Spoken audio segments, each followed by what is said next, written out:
அப்போ அந்த ஆலோசனை தான் பாத்ரூம்ல வழுக்கி விழ ஏற்பாடு பண்ணது, படிக்கட்டுல எண்ணெய் ஊத்துனது, ஃப்ரிட்ஜ்ல கரண்ட் ஷாக் வச்சது, இது எல்லாமே வா? ஆமா இனியா, அந்த மாதிரி பண்ணு சொன்னா நானும் பண்ணுனேன். தைரியம்டா. வழுக்கி அழிக்கிறதுக்கு இவ்வளவு கொடுமையான காரியெல்லாம் பண்ணிருப்பேன். உனக்கு மனசாட்சி இல்லையா? விட்டுருங்க மேடம். மேடம் ஏனியா கூல் கூல். விக்ரம், நாங்கெல்லாம் யாருக்கும் எந்த கெடுதலும் பண்ணதே இல்ல. முடிஞ்ச வரைக்கும் நாங்க எல்லாருக்கும் உதவி மட்டும் தான் பண்ணிருக்கோம். அதுலயும் என் அக்கா யாழினி, அவ ரொம்ப இன்னசென்ட்.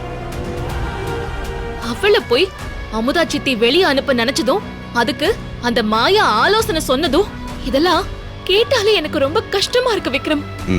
I know please. அதான் உங்களுக்கு துரோகம் பண்ணவங்க எல்லாரும் ஒவ்வொருத்தர கையும் களவுமா மாட்டிட்டு இருக்காங்கல்ல. எல்லாரையும் தூக்கி உள்ள வச்சிடலாம், நீ ஒன்னும் கவலையே படாத.